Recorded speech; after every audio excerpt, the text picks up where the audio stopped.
Cimoooooooo! Welcome to Tech Tuesdays, a weekly series where we discuss some awesome tech cards as well as help make you a better player. This week's card is Wiretap. Now, Wiretap is a new counter trap card out of the Dragons of Legends set. It lets you negate the activation of any trap card and return that card back to the opponent's deck.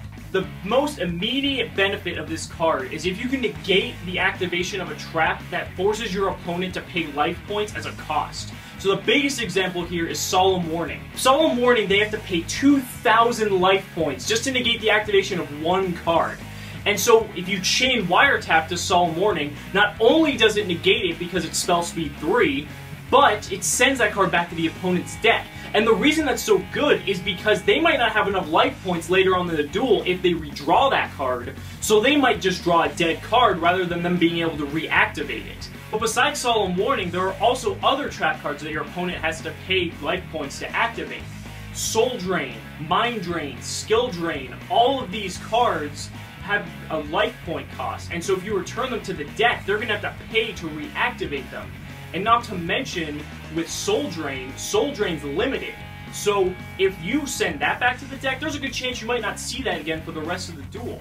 And speaking of limited cards, that's another good application for Wiretap.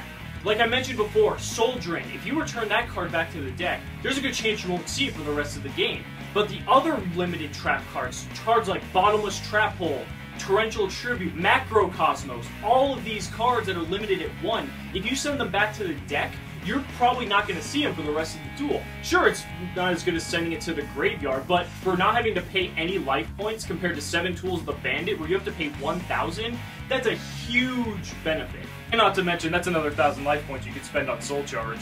Just saying. Finally, you can chain Wiretap to Abyss Sphere. Now, not only will you negate their card so they can't get the special summon, but you're sending it back to the deck, which you might not think is a good thing. But since a lot of Mermail players are actually dropping Abyss Megalo, they're dropping the Searcher that lets them get Abyss Sphere back to their hand. So that increases the likelihood that you won't see a Sphere again for the rest of the game. And that benefits you, because Sphere can be a really annoying card to deal with no matter who you are.